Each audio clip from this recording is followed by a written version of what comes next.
Assalamualaikum warahmatullahi wabarakatuh. Perkenalkan, saya Ayu Lestari, calon guru penggerak angkatan 10. Pada kesempatan kali ini, saya akan menyampaikan mengenai demonstrasi kontekstual yang terdapat pada modul 1.4 tentang segitiga restitusi.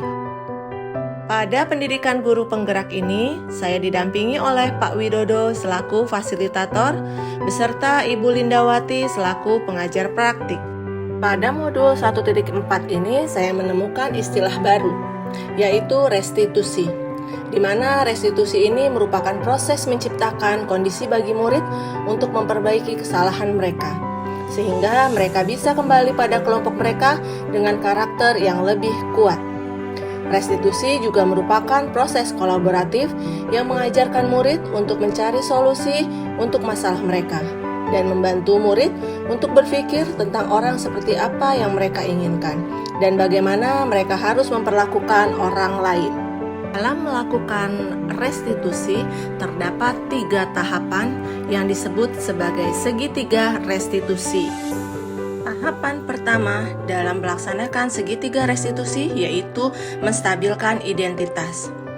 Guru harus menstabilkan identitas murid dengan membantu murid untuk tetap tenang dan kembali ke suasana hati di mana proses dan penyelesaian masalah bisa dilakukan dengan kata-kata atau kalimat yang menenangkan. Langkah segitiga restitusi yang kedua yaitu validasi tindakan yang salah. Pada tahapan ini diharapkan murid dapat lebih terbuka pada guru melalui pertanyaan atau kalimat-kalimat dengan nada tanpa menghakimi yang akan memvalidasi kebutuhan murid.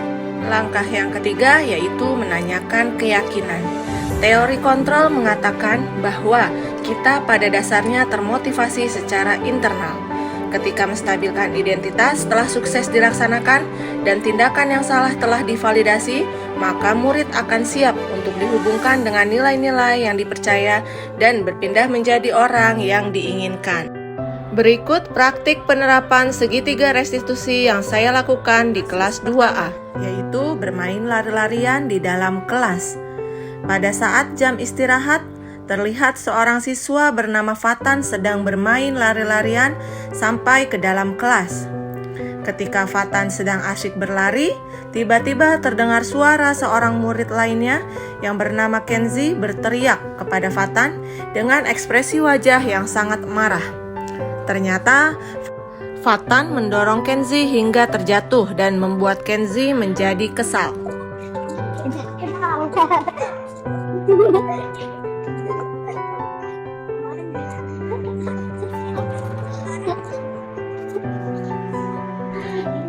Fatan, kamu bisa nggak sih lari-larian di dalam kelas?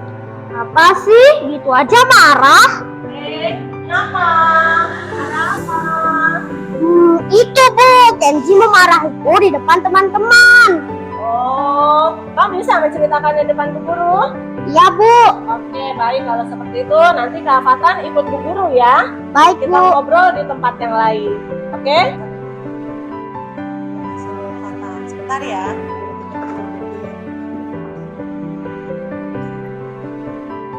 Boleh, Fatan? Sini. Kita duduk. Fatan, bisakah kamu menceritakan yang tadi terjadi di dalam kelas? Itu Bu, Kenzi memarahiku di depan teman-teman. Kenzi memarahimu di depan teman-teman. Ya sih, Bu Guru juga malu. Bu Guru juga apa yang Fatan rasakan, Bu Guru rasakan. Tapi emang kenapa Kenzi bisa marah-marah sama Fatan? Iya Bu, tadi saya sedang bermain lari-larian dengan kelas sebelah. Lalu tidak sengaja mendorong Kenzi karena menghalangi sampai Kenzi terjatuh Bu.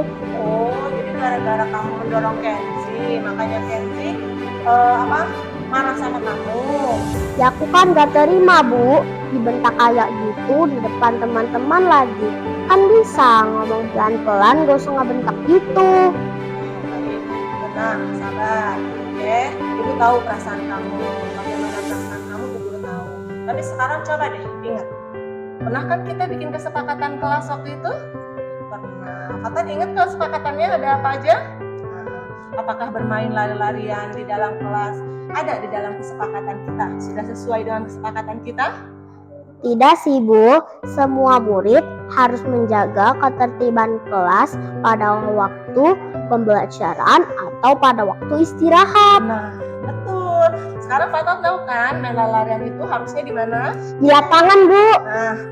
Nah, terus sekarang Faton udah ngerti kan? Kenapa tadi Kenzi marah-marah? Faton udah tahu bahwa apa yang Faton lakukan tidak sesuai dengan kesepakatan kelas. Ya, terus apa nih yang mau Faton lakukan kepada Kenzi? Aku akan datang ke Kenzi untuk mencoba berbicara baik-baik, menjelaskan bahwa yang aku lakukan itu tidak sesuai dengan keyakinan kelas dan meminta maaf sama Kenzi, Bu. Jadi Faton mau minta maaf sama Kenzi? Iya, Bu, mau. Kalau begitu, yuk kita kembali ke kelas, kita temui Kenzi, ya. Ya, Bu. Ya, terima kasih Faton. Kenzi. Iya, Kak. Aku minta maaf ya, tadi udah ngedorong kamu sampai jatuh. Ya kan, aku maafin. Aku janji gak bakal ngulangin lagi. Nah, lebih baik sekarang kita main yuk sama teman-teman. Ayo teman-teman, kita bermain bersama Faton. Ayo. Pada kasus kedua, yaitu berbicara tidak sopan. Setelah pelajaran olahraga selesai, anak murid kelas 2A beristirahat. Felicia dan Mikaela terlihat sedang asik berbicara. Mereka membicarakan tentang liburannya kemarin. Namun, tiba-tiba terdengar kata yang tidak baik terucap. Setelah diperhatikan, lama-kelamaan terlihat mereka berselisih paham. Karena Felicia tidak percaya akan cerita yang diceritakan oleh Mikaela. Tahu gak, pas aku libur panjang, aku pergi bareng keluarga aku naik mobil. Ih, kamu bohong banget. Kamu bohong, ih. Kamu sialan banget sih, orang aku cerita beneran. Lagian kamu kelihatan bohong banget, soalnya kamu bilangnya pergi ke Monas naik mobil sama keluarga kamu. Beneran tahu, kamu sialan banget. Tadi Bu Guru dengar kayaknya ada yang berbicara tidak baik ya? Iya, Bu. Siapa? Mikaela, Bu. Mikaela berbicara apa, Mikaela? Sialan, Bu, sekarang dia tidak percaya dengan cerita saya, Bu. Oh, seperti itu. Memang tidak percaya apa?